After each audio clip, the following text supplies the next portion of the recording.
जीवित परमेश्वर के आशीष के वचन उत्पत्ति की किताब अध्याय 27। जब इसहाक बूढ़ा हो गया और उसकी आंखें ऐसे धुंधली पड़ गई कि उसको सूझता न था, तब उसने अपने जेठे पुत्र एसाव को बुलाकर कहा, हे मेरे पुत्र। उसने कहा, क्या आ गया? उसने कहा, सुन, मैं तो बूढ़ा हो गया हूँ और नहीं जानता कि मेरी मृत्यु का दिन कब होगा। इसलिए अब तू अपना तरकश और धनुष आदि हथियार लेकर मैदान में जा और मेरे लिए आहेर कर ले आ। तब मेरी रुचि के अनुसार स्वादिष्ट भोजन बनाकर मेरे पास ले आना कि मैं उसे खाकर मरने से पहले तुझे जी भरकर आशीर्वाद दूं। तब एसाव आहेर करने को मैदान में गया।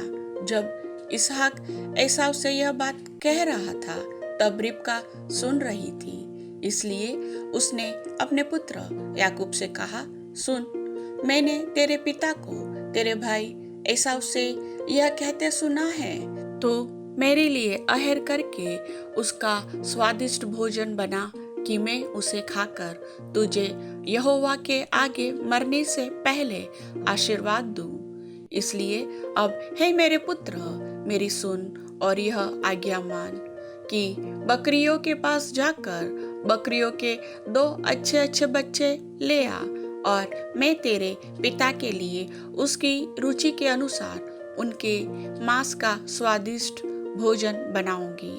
तब तू उसको अपने पिता के पास ले जाना कि वह उसे खाकर मरने से पहले तुझको आशीर्वाद दे।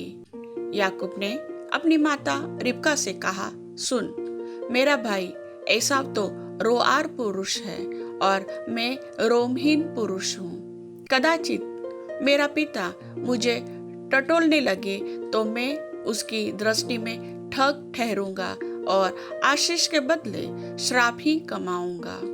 उसकी माता ने उससे कहा, हे मेरे पुत्र, श्राप तुझ पर नहीं मुझी पर पड़े। तू केवल मेरी सुन और जाकर वे बच्चे मेरे पास ले आ।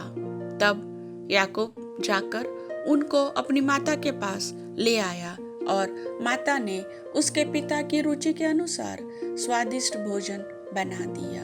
तब रिबका ने अपने पहलौठे पुत्र एसाव के सुंदर वस्त्र जो उसके पास घर में थे लेकर अपने छोटे पुत्र याकूब को पहना दिए और बकरियों के बच्चों की खालों को उसके हाथों में और उसके चिकने गले में लपेट दिया और वह स्वादिष्ट भोजन और अपनी बनाई हुई रोटी भी अपने पुत्र याकूब के हाथ में दे दी। तब वह अपने पिता के पास गया और कहा, हे मेरे पिता। उसने कहा, क्या बात है? हे मेरे पुत्र, तू कौन है?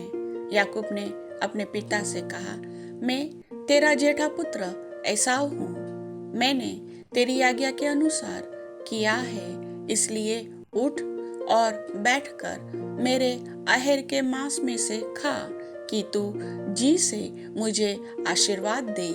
इसहाक ने अपने पुत्र से कहा, हे मेरे पुत्र, क्या कारण है कि वह तुझे इतनी जल्दी मिल गया?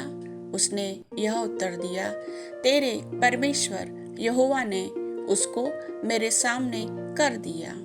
फिर इसहाक ने याकूब से कहा, हे मेरे पुत्र, निकट आ, मैं तुझे टटोल कर जानूं कि तू सचमुच मेरा पुत्र एसाव है या नहीं। तब याकूब अपने पिता इसहाक के निकट गया और उसने उसको टटोल कर कहा, बोल तो याकूब का सा है, पर हाथ एसाव ही कैसे जान पड़ते हैं। और उसने उसको नहीं पहचाना क्योंकि उसके हाथ उसके भाई के से रोआर थे।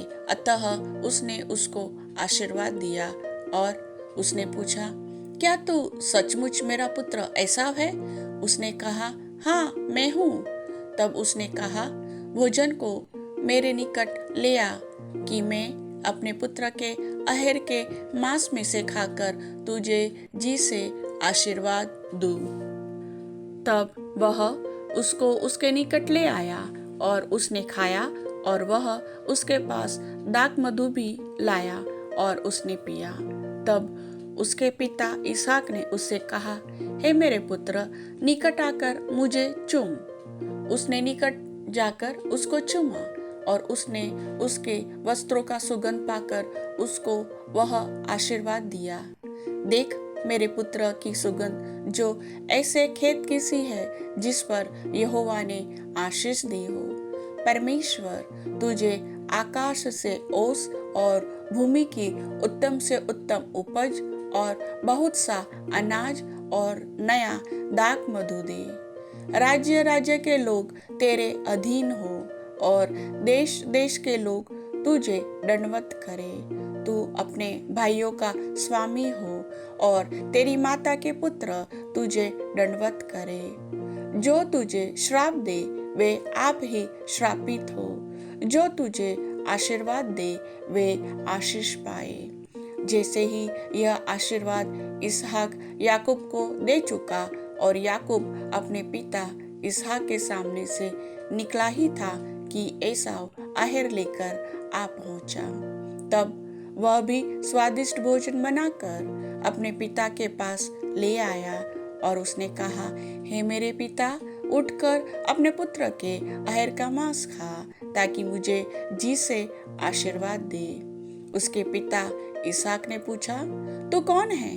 उसने कहा, मैं तेरा जेठा पुत्र एसाव हूँ। तब इसहाक ने अत्यंत थर थर कांपते हुए कहा, फिर वह कौन था जो अहर करके मेरे पास ले आया था, और मैंने तेरे आने से पहले सब में से कुछ कुछ खा लिया और उसको आशीर्वाद दिया, वरन उसको आशीष लगी भी रहेगी। अपने पिता की यह बात सुनते ही एसाव ने अत्यंत ऊंचे और दुख भरे स्वर से चिल्लाकर अपने पिता से कहा, हे मेरे पिता, मुझको भी आशीर्वाद दे। उसने कहा, तेरा भाई धूर्तता से आया और तेरे आशीर्वाद को लेकर चला गया। उसने कहा, क्या उसका नाम याकूब यथार्थ नहीं रखा गया? उसने मुझे 2 बार अडंगा मारा, मेरा पहलौठे का अधिकार तो उसने ले ही लिया था, और अब देख उसने मेरा आशीर्वाद भी ले लिया है। फिर उसने कहा, क्या तूने मेरे लिए भी कोई आशीर्वाद नहीं सोच रखा है? इसहाक ने एसाव को उत्तर देकर कहा, सुन, मैंने उसको तेरा स्वामी ठहराया और उसके सब भाइयों को उसके अधीन कर दिया और अनाज और नया दाख मधु देकर उसको पुष्ट किया है। इसलिए अब हे मेरे पुत्र, मैं तेरे लिए क्या करूं? एसाव ने अपने पिता से कहा, हे मेरे पिता, क्या तेरे मन में एक ही आशीर्वाद है? हे मेरे पिता, मुझको भी आशीर्वाद दे। यह कहकर एसाव फूट फूट कर रोया। उसके पिता इसहाक ने उससे कहा, सुन, तेरा निवास उपजाऊ भूमि से दूर हो और ऊपर से आकाश की ओस उस पर न पड़े। तू अपनी तलवार के बल से जीवित रहे और अपने भाई के अधीन तो होए, पर जब तू स्वाधीन हो जाएगा तब उसके जुए को अपने कंधे पर से तोड़ फेंके। एसाव ने तो याकूब से अपने पिता के दिए हुए आशीर्वाद के कारण बैर रखा और उसने सोचा, मेरे पिता के अंतकाल का दिन निकट है, फिर मैं अपने भाई याकूब को घात करूंगा।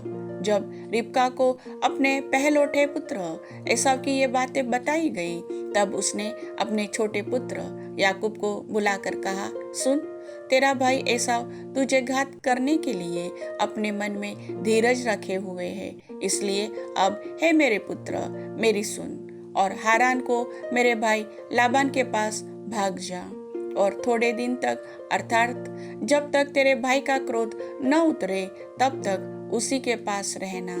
फिर जब तेरे भाई का क्रोध तुझ पर से उतरे और जो काम तूने उससे किया है उसको वह भूल जाए, तब मैं तुझे वहां से बुलवा भेजूंगी।